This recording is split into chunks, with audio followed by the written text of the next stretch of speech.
پیاری صورت کے ساتھ ساتھ اللہ نے اپنے محبوب کو پیاری سیرت سے بھی نوازا تھا۔ رشتوں کا تقدس کیا ہوتا ہے میرے رسول نے آ کے بتایا۔ والدین کس ہستی کا نام ہے میرے رسول نے آ کے بتلایا۔ جس زمانے میں بیٹیوں کو زندہ دفن کیا جاتا تھا اس زمانے میں میرے رسول نے آ کے کہا، لوگوں سن لو، بیٹیوں کو زندہ دفن کرنے والوں سنو، فاطمہ میرے جگر کا ٹکڑا ہے، فاطمہ میرے جگر کا ٹکڑا ہے۔ ایک شخص رسول کی دہلیز پہ حاضر ہوتا ہے اور اپنا ایک دکھڑا سناتا ہے، حضور جی ایک واقعہ یاد کرتا ہوں تو میری راتوں کی نیند اڑ جاتی ہے۔ حضور فرمایا وہ کیا؟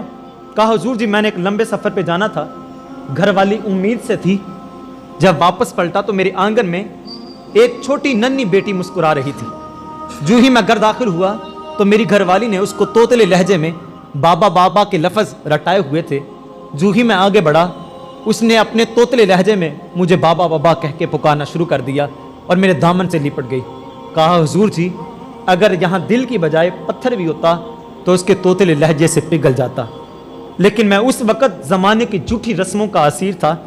میں نے اپنی بیوی کی طرف گھور کے دیکھا اور میں نے کہا تو نے ایک بیٹی کو جنم دیا، بیٹے کو جنم کیوں نہیں دیا؟ اور میں نے وہیں کھڑے کھڑے تہیا کیا کہ اس بیٹی کو جینے کا کوئی حق نہیں ہے۔ یہاں رک ایک جملہ کہنا چاہوں گا، وہ عرب کا معاشرہ تھا جن کے پاس علم نہیں تھا، جو جہالت کی زندگی گزار رہے تھے۔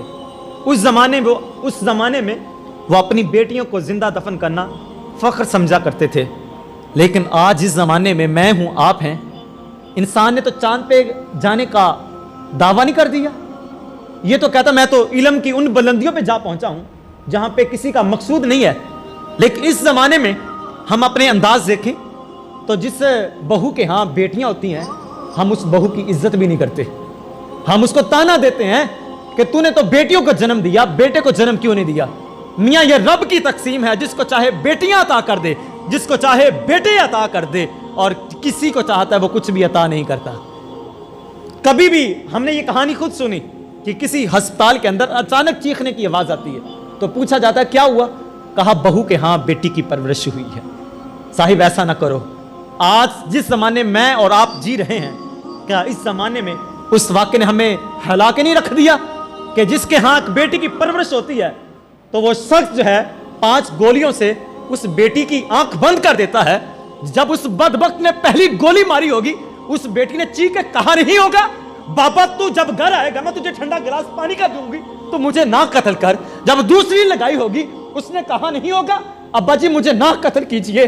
جب دن بھر تھکن سے آپ گھر آئیں گے میں آپ کا جوتا اتاروں گی، میں آپ کو ٹھنڈا پانی دوں گی، ٹھنڈی ہوا کے جھونکے آپ کو دوں گی، لیکن اس شخص کو ترس نہیں آیا تو خدارا کبھی یہ زیادتی نہ کرنا، کبھی یہ ظلم نہ کرنا، بیٹیاں ہو یا بیٹے ہو یہ اس کی عطا ہے، جس کو چاہے جو عطا کر دے۔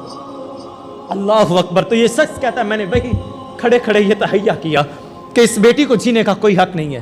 میں نے اس کو اپنے ساتھ لیا دوپہر کے وقت اور میں چل نکلا صحرا کی جانب۔ وہاں میں گڑھا کھودنے لگا۔ جب میں گڑھا کھود رہا تھا تو میری بیٹی آگے بڑھتی، ننھے ہاتھوں کے ساتھ، ننھے دوپٹے کے ساتھ میرے ماتھے پہ آئے ہوئے پسینے کو صاف کرتی اور کہتی بابا اتنی مشقت کاہے کو؟ یہ دھوپ ذرا ڈھل جائے تو پھر کام کر لینا، یہ تپش ذرا رک جائے تو پھر کام کر لینا۔ لیکن میں کہتا نہیں بیٹا یہ کام میں نے ابھی نپٹانا ہے۔ کہا جو ہی میں نے گڑھا کھود لیا اور میں جب اوپر آیا تو میں نے اپنی بیٹی کے چہرے پہ طمانیت کا نور دیکھا اور وہ کہنے لگی شکر ہے میرے باپ کی مشقت ختم ہوئی۔ لیکن میں جو ہی اوپر آیا میں نے وہیں کھڑے ہو کے اس اپنی بیٹی کو اس گڑھے کے اندر دھکا دیا اور میں اوپر سے مٹی ڈھالنے لگا۔ شروع میں تو وہ مسکرائی، شاید میرا باپ میرے سے کوئی کھیل کھیل رہا ہے، لیکن جب میں مسلسل مٹی ڈالتا گیا وہ سمجھ بیٹھی میرا باپ کھیل نہیں، یہ تو مجھے زندہ دفنا رہا ہے، یہ تو زمانے کی جھوٹی رسموں کا اسیر ہو گیا۔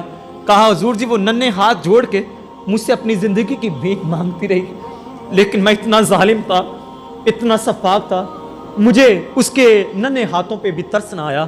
کہا حضور جی میں مٹی ڈالتا گیا یہاں تک کہ اس کی چیخیں زمین کے اندر ہی دفن ہو گئی۔ آج جب تنہائی میں ہوتا ہوں اس کی چیخیں مجھے سونے نہیں دیتی۔ میرے رسول یہ بات اس کی سن رہے تھے، چشمان کریمانہ سے آنسو بہنے لگے، پر میں اس کو کہو بس کرے۔ یہ بیٹیاں جن کو زندہ دفنانا لوگ قابل فخر سمجھتے تھے، آج کے زمانے میں ایک بوڑھا باپ